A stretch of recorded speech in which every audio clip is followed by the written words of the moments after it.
This is the map for the Prussian campaigns, and you have here the setup for the 1806 scenario.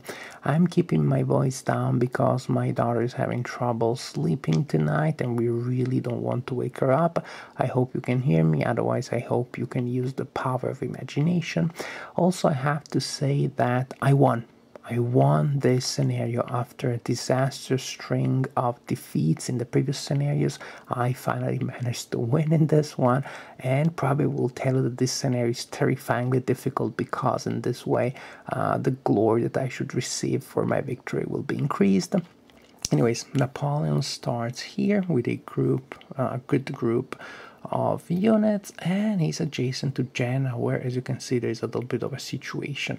There's a good stack of French units, but an equally good stack of Prussian units there. So it seems only natural that Napoleon will join the fight there, bring these reinforcements, and if he does so, then the Battle of Jena is not going to be particularly hard. Napoleon will have the advantage of high numbers and also a lot of cavalry units. So actually, if he manages to perform a successful cavalry sweep, he may be able to win the battle in turn 1 without losing a single unit, which is good.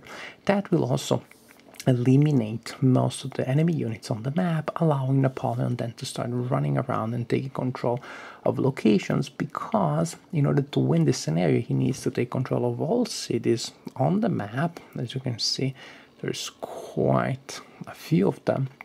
And also, things will be made trickier by the defeat conditions. In fact, Napoleon needs to have control of Munich. That's okay, he has at the beginning. Dresden and Berlin by the end of November 06, which is the third term, and then he needs to be able to retain control of those cities for the rest of the game, otherwise he loses the game. So at the beginning he has to start running and pushing in order to be able to meet that condition. Even trickier is that by the end of the following turn, December 06, he also needs to have control of Warsaw, and he needs to be able to retain control of Warsaw for the rest of the game. So actually Warsaw is pretty far. That means that probably Napoleon will have to spend supply points to force march units there, supply points that cannot be used to buy new units or refit other units. And once this happens, then the game changes completely, because in December 06 the Winter War starts. That means that a lot of new units will enter the game. 2 French units will enter the game, joining Napoleon wherever he's on the map. Pretty good.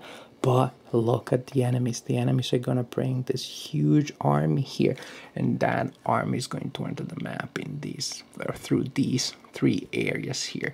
So when that juggernaut enters the map and starts moving, Napoleon probably will have most of his units spread out on the map, because he needs to take control of all these cities, and to retain control he needs to solidify the position. So at that point the game changes entirely. Napoleon had an initial momentum, but then he has to switch strategy, he has to start building a defense and figuring out a way to stop the advance of the enemies, to defend his positions, and actually to even push back to be able to capture the cities that are still missing, probably this one, and maybe also this one, maybe even Prague, because at the beginning Napoleon may just have run through the map in order to avoid the defeat condition.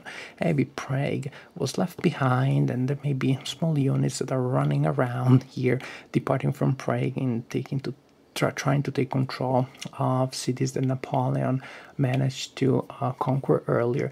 So 2 very different phases. One, Napoleon's on the attack, one on the defense, and actually then he also has to counterattack. Interesting flow, interesting narrative, and again a very challenging scenario. Maybe the most challenging in the entire game.